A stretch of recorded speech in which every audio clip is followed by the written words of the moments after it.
नमस्कार, मी अस्मिता. माझ्या रेसिपी चॅनलमध्ये तुमचे खूप स्वागत. आजची आपली रेसिपी आहे चवळीच्या शेंगांची भाजी. त्याच्यासाठी 1 पाव मी चवळीच्या शेंगा घेतल्या आहे. चवळीच्या शेंगा ह्या स्वच्छ धुवून आणि पुसून मी इथे कापून घेतल्या आहेत. आता आपल्याला फोडणी करायची आहे. कढईमध्ये तेल गरम करत ठेवायचे आहे. 1 टेबलस्पून तेलामध्ये आपल्याला फोडणी करायची आहे. इथे अर्धा टीस्पून मी बडीशेप घेतली आहे. बडीशेप घालून फोडणी केली तर फार खमंग अशी चवळीच्या शेंगांची भाजी तयार होते. 2 ते 3 कढीपत्त्याची पानं, पाव चमचा हिंग मी इथे घालून घेतला आहे. खमंग अशी फोडणी तयार झाली आहे. आता एक मध्यम आकाराचा बारीक कट केलेला कांदा आपला फोडणीमध्ये घालायचा आहे. कांदा चांगला सोनेरी रंग होईपर्यंत आपल्याला परतून घ्यायचा आहे.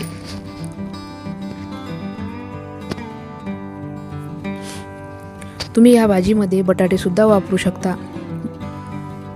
2 मध्यम आकाराचे बटाटे इथे वापरून तुम्ही चवळीच्या शेंगांची भाजी ही बनवू शकता. ती भाजी पण फार अप्रतिम चवीची अशी बनवून तयार होते. बटाट्याच्या फोडी घालायच्या असेल तर त्या कांद्याबरोबर तुम्ही इथे घालू शकता. आता आपल्याला इथे चवळीच्या शेंगांच्या भाजीमध्ये घालायसाठी एक वाटण तयार करायचं आहे.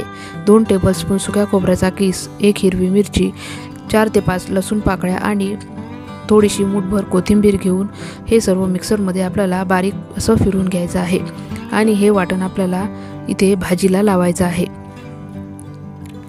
तुम्ही इथे बघू शकता कांदा हा सोनेरी रंगावर परतून तयार झाला आहे. आता आपण तयार केलेलं वाटण हे संपूर्ण वाटण भाजीला घालून घेऊ. ह्या वाटणामुळे एक अप्रतिम चवीची भाजी आपली तयार होते. चवळीच्या शेंगा न खाणारेही आवडीने खातील अशा पद्धतीने भाजी तुम्ही नक्की बनवून बघा. जबरदस्त चवीची अशी ही भाजी तयार होते. मिनिटभर आपल्याला हे वाटण परतून घ्यायचं आहे. वाटणाचा कच्चेपणा जाईपर्यंत वाटण परतून घेतलं की खमंग चवीची अशी भाजी तयार होते. आता एक अगदी छोट्या आकाराचा टोमॅटो मी इथे वापरला आहे. आवडीप्रमाणे तुम्ही थोडा जास्त पण टोमॅटो इथे वापरू शकता. भाजी ही चांगली मिक्स करून घेऊ. वाटण आपलं चांगलं परतूनही तयार झालं आहे. आता आपल्याला सुके मसाले इथे वापरायचे आहे. कांदा आपला चांगला परतून तयार झाला आहे. आता अर्धा टीस्पून हळद घातली आहे. त्याच्यानंतर 1 टीस्पून धने पूड आपल्याला इथे वापरायची आहे. चवीप्रमाणे इथे लाल तिखट मी वापरला आहे. 3 टीस्पून मी इथे लाल तिखट घातला आहे. तुम्ही तुमच्या आवडीप्रमाणे घालू शकता. अर्धा टीस्पून इथे कुठला पण ठेवणीतला मसाला भाजीला वापरू शकता. अर्धा टीस्पून मी इथे गोडा मसाला वापरला आहे. मसाले चांगले मिक्स करून घेऊ. आता कापून घेतलेल्या चवळीच्या शेंगा आपल्याला इथे फोडणीमध्ये मिक्स करून घ्यायच्या आहे.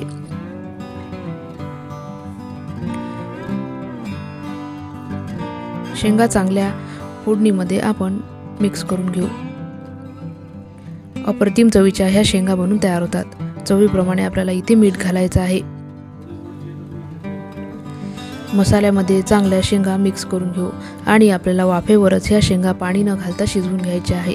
सुकी अशी पाणी न घालता बनवलेली ही भाजी आमटीबरोबर तुम्ही सर्व करू शकता. आमटीबरोबर फोडणीच्या वरणाबरोबर तुम्ही ही भाजी सर्व करू शकता किंवा टिफिनला सुद्धा ही भाजी चपातीबरोबर देऊ शकता. फार अप्रतिम चवीची ही भाजी बनवून तयार होते. अशा पद्धतीची भाजी ही नक्की बनवून बघा.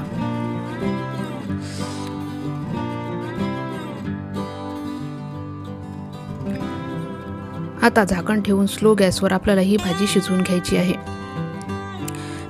तीच ती भाजी खाऊन कंटाळा आला असेल तर अशा पद्धतीने बडीशेपेची फोडणी घालून तयार केलेली चवळीची शेंगांची भाजी नक्की तयार करून बघा. एक अप्रतिम चवीची भाजी तुम्ही तयार करू शकता.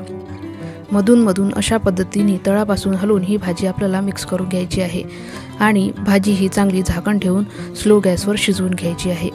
फार अप्रतिम चवीची ही भाजी बनते. टिफिनसाठी उत्तम पर्याय म्हणून किंवा रोजच्या जेवणामध्ये एक सुकी भाजी सर्व करायची असेल तर अशा पद्धतीची भाजी तुम्ही नक्की बनवू शकता. व्हिडिओ आवडल्यास लाईक करा, शेअर करा, सबस्क्राईब करा आणि बेल आयकॉनही प्रेस करा म्हणजे माझ्या व्हिडिओच्या नोटिफिकेशन तुम्हाला मिळतील. भाजी चांगली स्लो गॅसवर शिजवून घेऊ आणि सर्व करून घेऊ. फार झटपट ही भाजी बनवून तयार होते. परत भेटू अशाच एका रेसिपीसह. धन्यवाद.